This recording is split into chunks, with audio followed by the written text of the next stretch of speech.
Hey guys, it's the 5th day of Christmas and I'm going to be doing the Sibling book recommendation with my sister.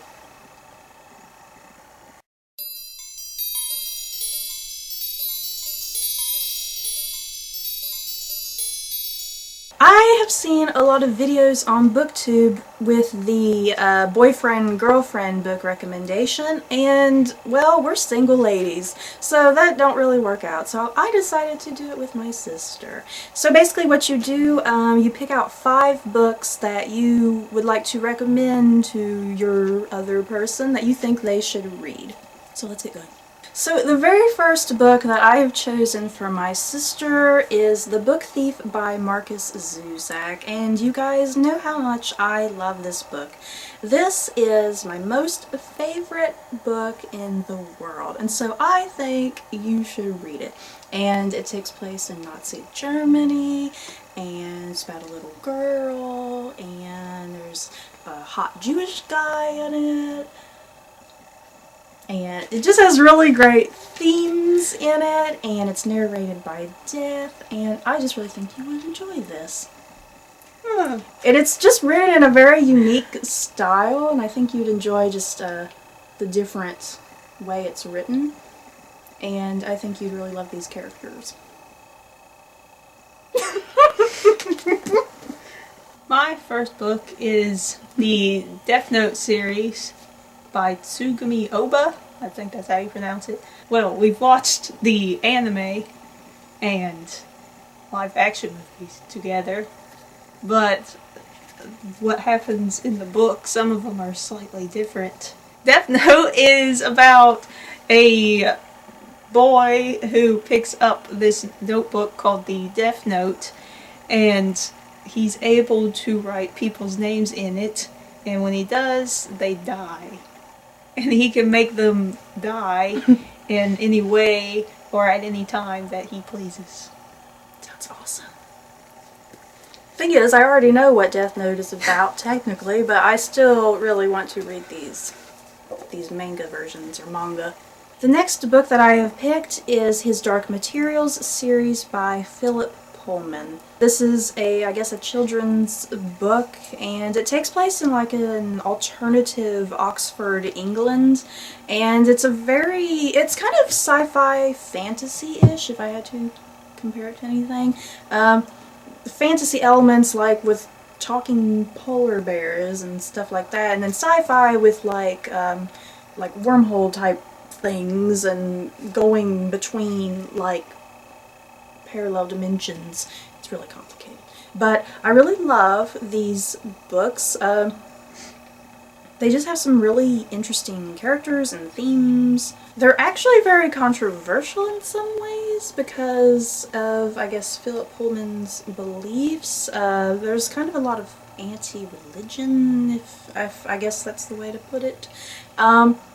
And there's a lot of issues with like just children like aging and the innocence of children. It gets very, very freaking deep. It's like you gotta read this series a couple times to kind of even grasp all the intricacies that are in it. But I think you should read this. And one of the things that I really love about this series in particular is that children get these things called demons, and demons are kind of like your animal companion, and it represents who you are as your child, and your demon is able to like shift. The girl Lyra in this, her demon, sometimes he's a ferret, sometimes he's a bird, and that's all a big theme too with children, that children can change their demons, but when you age into adult, your demon sticks to what it's permanently going to be, and that demon kind of defines you as a human and who you're set out to be for the rest of your life. And so that's one of my favorite parts in these books as well. You gotta have a big long thing when mine's like a big long. My second book is Torchwood, The Undertaker's Gift. And not just necessarily this book, but the other Torchwood books that I have. The books are based off of the BBC show Torchwood, which is about this special team that goes after aliens. Like S.H.I.E.L.D. And they collect the items that they get from the aliens. And in this one was my favorite because everybody is in peril. And you think everybody's gonna die, even though you obviously know they're not. Jack is being hunted down by an assassin. Gwen's stuck in a crypt somewhere down below. Yanto is dying from a mysterious illness. Tasha. I can't remember what happens. Tasha Tasha and Owen are running around trying to save them, trying to figure it out. But this one was good. It was my favorite. And I do love the television series Torchwood, so I'd probably really enjoy these books too. I just realized that I picked out nothing but series for you. I don't know if that's a good thing or a bad thing. So anyway, the next book that I have gotten is The Looking Glass Wars by Frank Better. And these are a retelling of Alice in Wonderland. Kind of, there's a lot more twists in it. It's not your traditional telling of Alice in Wonderland. But it's about Princess Alice Hart, who on her birthday, some stuff goes down. Her Aunt Red comes and destroys the party, and then Alice goes through like some portal thingy, and she ends up in Victorian London. And so while Alice is away, her Aunt Red is ruling Wonderland.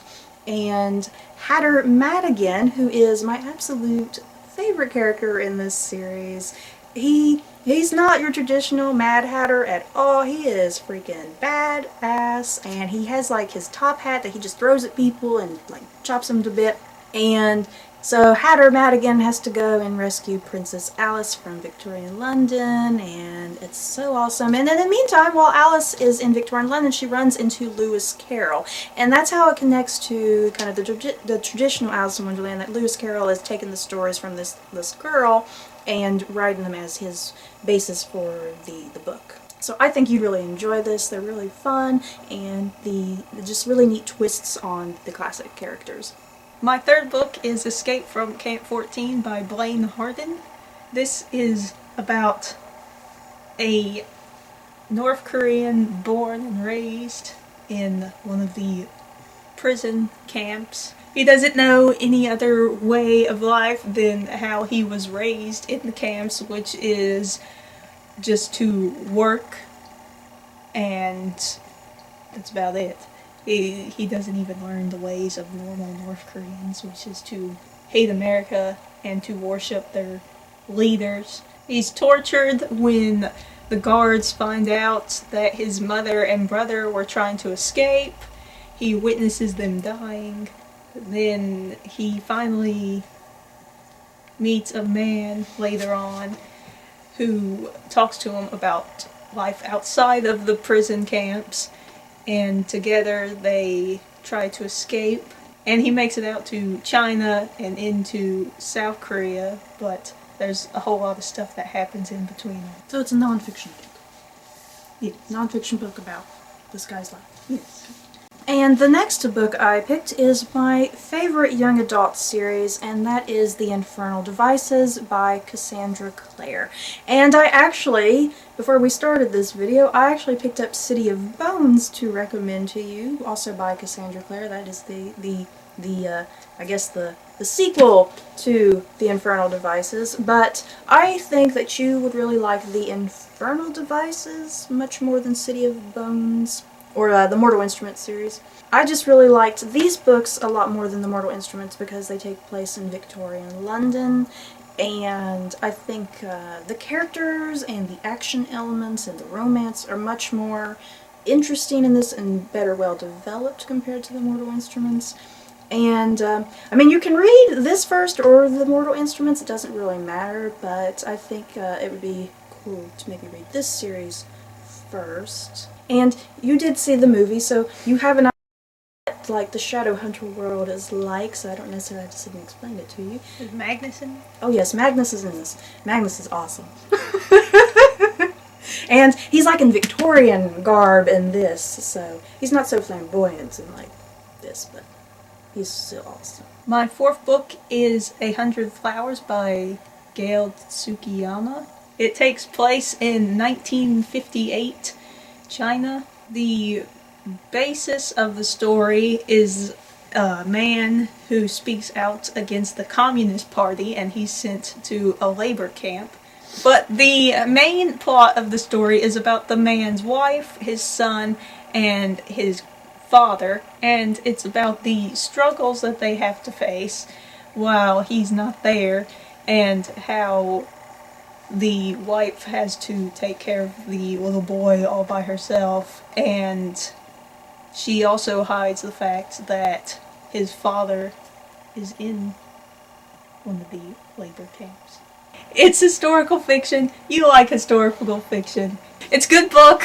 Take it at that. And the last book that I have chosen for my sister is Child 44 by Tom Rob Smith. This is one of my favorite historical mystery thrillers. It follows a detective by the name of Leo Demidov. I hope I pronounced that correctly. He's Russian. It takes place in Soviet Russia during the early 1950s, and Leo comes across some pretty gruesome murders involving missing children. I don't want to give too much away because I think that would spoil the fun of what the murders are and everything. And the villain in this is really great, and there's just some shocking things about the villain in this, and some connections. Also with Leo, his wife joins him on some of the adventure. I just really love this book. I don't want to say too much about this book because it's freaking amazing. It's hard to do a summary of this book. Plus, it's going to be turned into a movie with Tom Hardy. And you know what, you guys? I'm not particularly thrilled about Tom Hardy being the main character in this, because I personally had Richard Armitage as Leo. And this is a trilogy of books. I didn't particularly like book 2. You don't necessarily have to read like the rest of the books, really. I haven't even read book 3 yet, but I still like you to read book 1 at least, since I love it so much. My last book is On the Edge by Richard Hammond. For those who don't know, Richard Hammond is one of the 3 hosts of the BBC show Top Gear, which we watch. And this book is about the car crash he had in 2006 while he was filming for Top Gear. He was driving a super fast vehicle and he crashed. And one of the main problems that he had was having brain damage.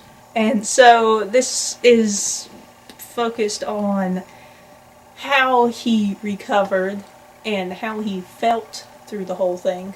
And my favorite parts of the book are actually the ones that were written by his wife, because she could remember more of the things that happened earlier on when it happened, because he couldn't really remember most that happened at the beginning.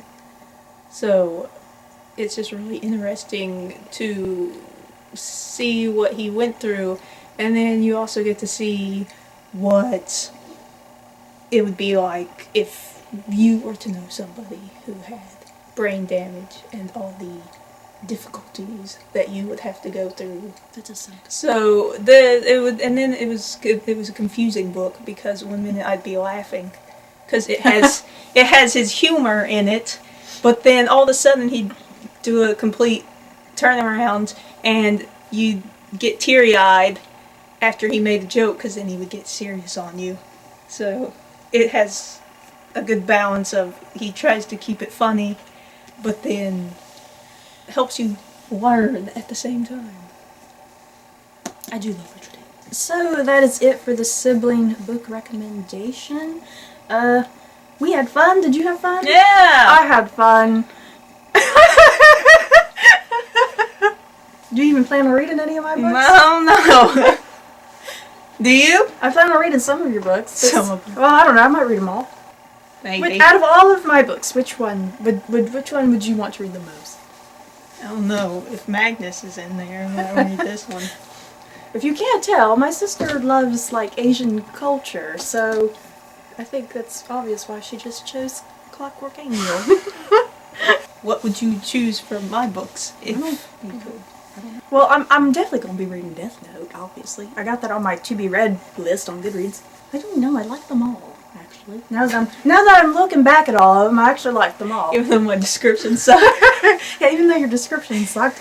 It's about a man and his dog. Is that it? Yeah.